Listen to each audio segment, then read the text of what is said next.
내장산은 제가 사시사철 다 아름답다고 생각하는데 왼쪽에 보이는 곳이 바로 내장산 저수지입니다.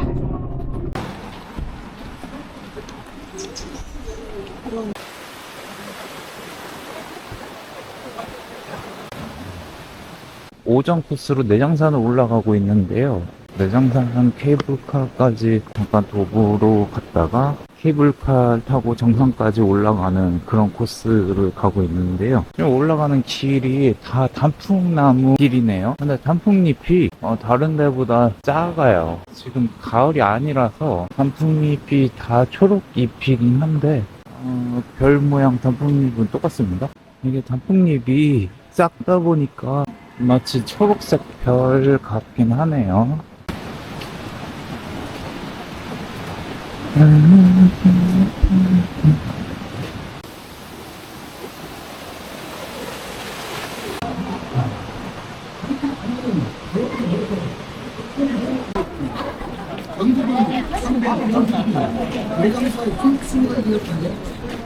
국가와 역사를 지키고자 했던 민초들의 헌신과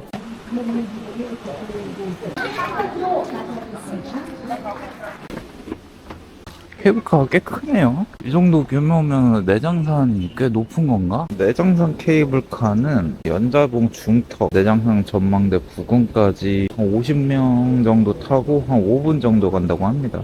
1박 2일에서 나왔는데 케이블카 양쪽에서 타가지고 문제 맞추는 그런 거를 했나봐요.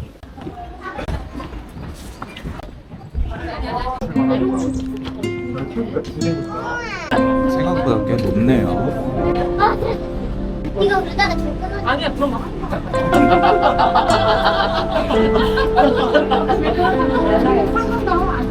떨어지면 땅에 떨어지면 점프해가지고 안 돼요. 전망대는 300m 정도. 여기 1, 2층이 전망대입니다.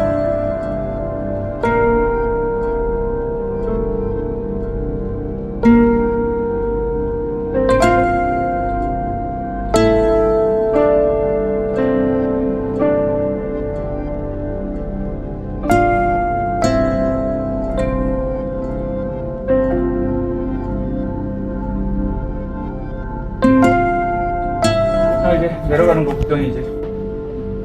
단풍만 몇개 있는 게 아니고 구절초 잘 된 국제가 있거든요. 구절초가 떨리고 있어요. 구절초가 몸에 약재거든요. 구절초가 국화가거든요. 그러면 이렇게 산 하나를 완전히 구절초 밭을 만들었어요. 여기를 지금 많이 개발을 해놔서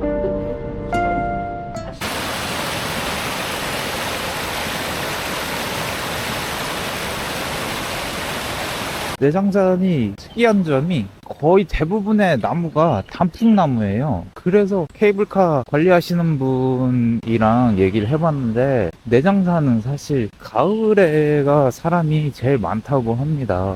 단풍나무가 대부분이기 때문에 가을에 단풍이 물이 들면은 그때가 엄청 이쁘다고 하네요. 아름다운 경관 사진? 여기구나.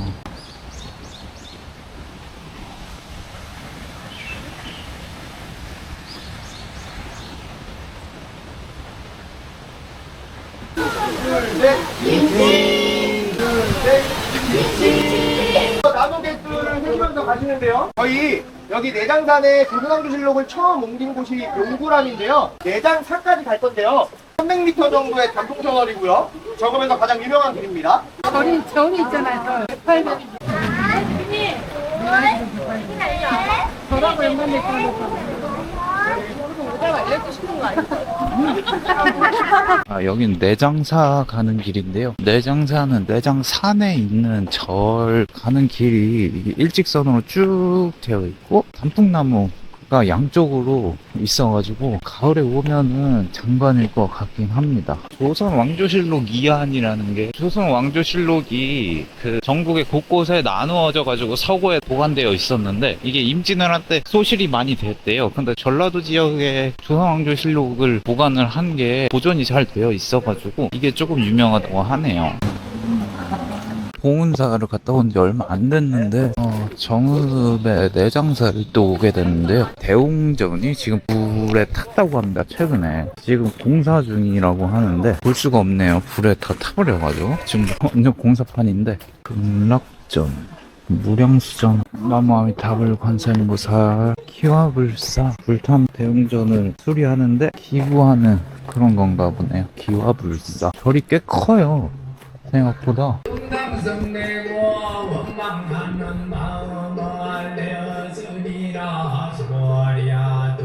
이곳이 사람이 없어가지고 여기에서 절을 좀 하고 가야겠습니다.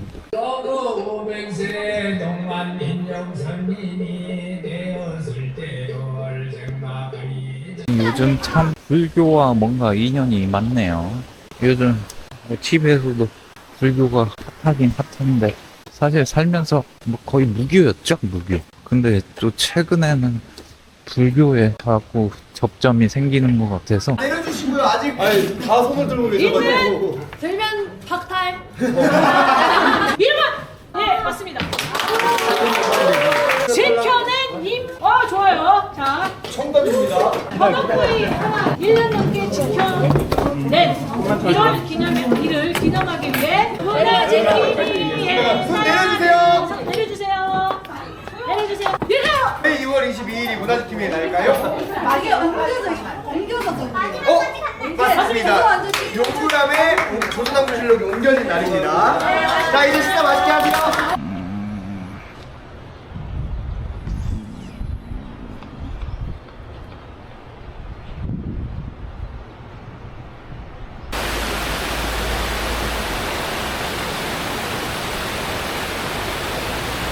뭐가 떨어져 있는데? 이거 뭐지? 먹어도 되나? 오, 딱 좋게 익었어.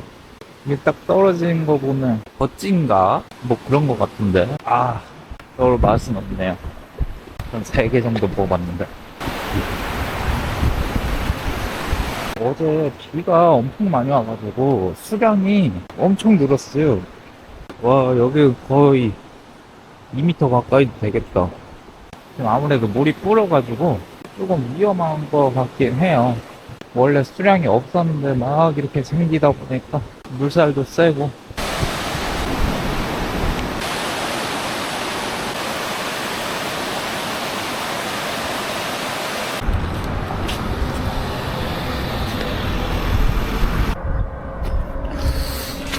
쌍화차 거리에 왔습니다.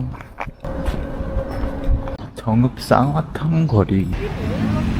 이쪽으로 쌍화탕 찻집이 모여있는 게 10개에서 20개 정도 쌍화탕 찻집이 모여있네요. 그래서 쌍화탕 거리라고 조성을 해놓은 것 같습니다. 물론 쌍화탕을 먹어보진 않았어요. 어제 모주 만들기 체험해서 쌍화탕 조금 먹어봤습니다. 충렬사를 낮에 다시 와봤습니다. 충렬사 열렸다. 낮에는 개방을 해놓는 것 같습니다. 마지막에 떡 만들기 체험 있었는데 패스를 하고 그 시간을 아껴서 충렬사를 다시 왔습니다. 이 안을 못 들어가 본 게 어제 좀 아쉬워서. 충렬사 내부 들어왔습니다. 이 문이 다 개방돼 있네. 안에 내부도 되게 멋있게 돼 있네요. 되게 화려하게 돼 있죠. 위 용이 2마리가 있고 이 내부가 되게 멋있게 돼 있어요.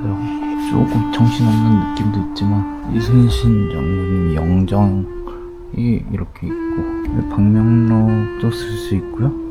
방명록 쓰고 절을 한번 해보도록 하겠습니다. 여기에 향초도 킬 수 있게 해놓을 것 같고요. 초도 키고 향초도 하나 키고요.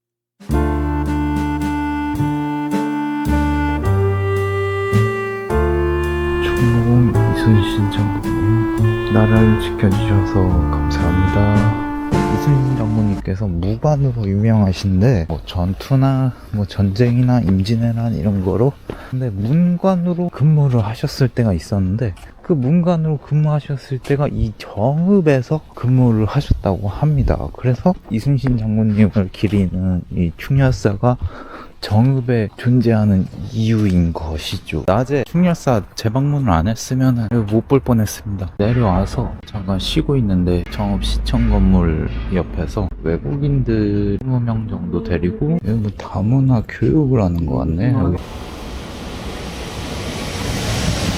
어제 오늘 자유시간대마다 도심을 좀 둘러보긴 했는데요. 그럴 때마다 느낀 게 꽤 크고 건물도 되게 많거든요. 근데 사람이 없어요. 사람이. 젊은 사람 뭐 늙은 사람 뭐 이런 구분이 아니고 그냥 사람 자체가 없어요. 거리에. 그나마 비교적 많이 본 게 외국인들. 숙소도 그렇고 현재 번화가랑은 조금 거리가 있을 수가 있어요. 아무래도 게스트하우스가 현재 번화가에 있지 않는 경우도 있으니까. 제가 어제 오늘 제가 겪은 정읍은 텅 비어있는 도시 같은 그런 느낌을 되게 많이 받았고, 차들은 조금 다니긴 하는데 길거리에 사람들이 진짜 없어요.